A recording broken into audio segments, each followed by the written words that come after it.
Alright, I'm a bit late on this update review, but hopefully it'll still be fresh in the algorithm once this video gets uploaded. So, I'm just going to be sharing my thoughts on the Moss Rocks update, not more so on what changes have occurred because, well, there's already numerous videos on that topic. So, if you're looking for things like weapon changes or new regiments, you'll watch someone else's video. The first thing that I'm going to get out of the way are the balance changes that affected me the most. The Flask of Hospitality is a great addition to the Surgeon's kit, as it provides a way for him to aid the team offensively. Lancers and Cuirassiers benefit greatly as they both are frontline, melee-focused players, and it's helpful to officers who can use the increased swing rate and movement to build their charge quicker. Its max usage, which is 6, is fair enough, as it's not a crazy boost like the Canteen, and it's another piece of utility that the team has to increase their damage. The final changes I'll get into are how they changed the lance. Now, when you have the lance out, you'll be moving the same speed as the rest of your teammates, assuming you're not wearing the cuirass. But once you prep the lance for an attack, you'll be moving as slow as if you were aiming with the musket. Personally, I haven't seen this come up in my gameplay, as dodging zapper axes and bomber explosions was just as easy as before, and I'm sure it hasn't come up for you guys as well. Maybe it's because of the zapper's axe registration or how the game detects your hitbox, but at the moment, I'm fine with how it is, but I do kind of want it back to how it was before. Now time to discuss Moss Rocks the map. To get things off with a good start, the finale had a good objective. I like how you had to drop on fire and cold on the furnace to cast the guns, and the whole thing with the bridge collapsing for you to then get onto the raft at the end was something cinematic that I liked. The state of the finale can hinge on whether or not your team can hold off zombies at this section of the finale.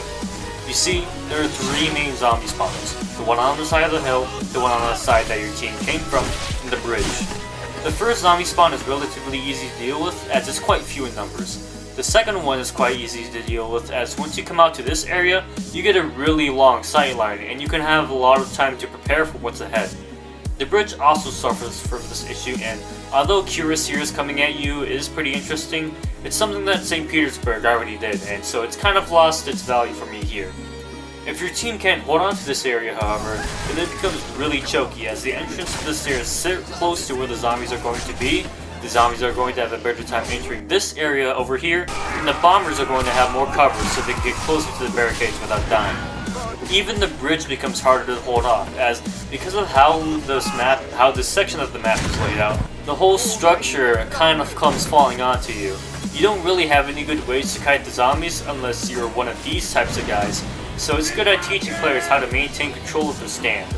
Honestly, the devs did a good job with the finale here, and I want to see more finales that have objectives with them, other than waiting for a timer to go down.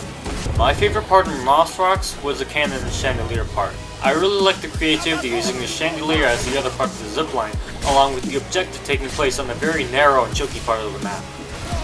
The first step of pushing down the sled reinforces this fact, as the sled is quite slow, and the zombies just want a direct view of the sled, so the players are going to have to move quickly. It also doesn't help that another zombie spawn is right here behind the fences to put pressure on the players on the cannon, adding onto the tightness and choky nature of this section.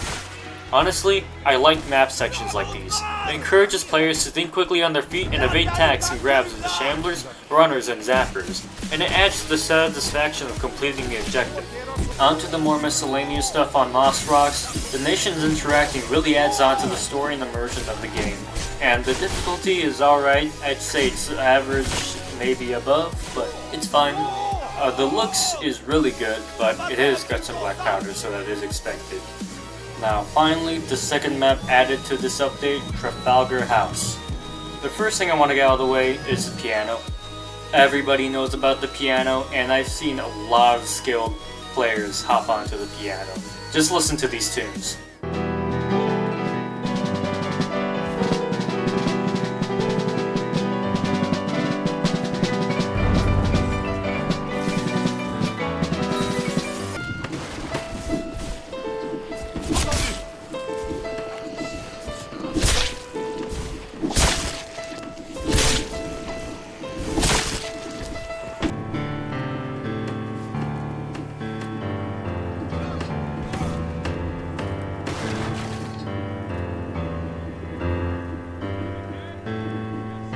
Now, the objective for Trafalgar House is really simple. you have to spend 6 rounds to finish one of 4 areas off from waves of zombies. This is probably going to be the longest section of my video, but I've got to get this out there. The North Wing is easily, hands down, the hardest section of the map. The North Wing is the smallest and tightest section to defend, with this narrow hallway being dominated by 0 spheres if your team can't hold off this area if it gets too much, which, after round 3, it's going to be too much. You see, unlike other sections like the kitchen or even the South Wing, there are other windows and entrances the zombies can take in order to thin out their ranks and to relieve some pressure from other entrances. The North Wing doesn't share this characteristic, and so for the right half of the North Wing, half of all the zombies for the wave are piled up here, putting so much pressure to the point where the majority of the team needs to be here. It also doesn't help that the biggest room in the North Wing has a direct zombie spawn to it, not even making that a safe room. Honorable mention goes to this window right here. For a brief window of time on launch, this window was incredibly hard to get into.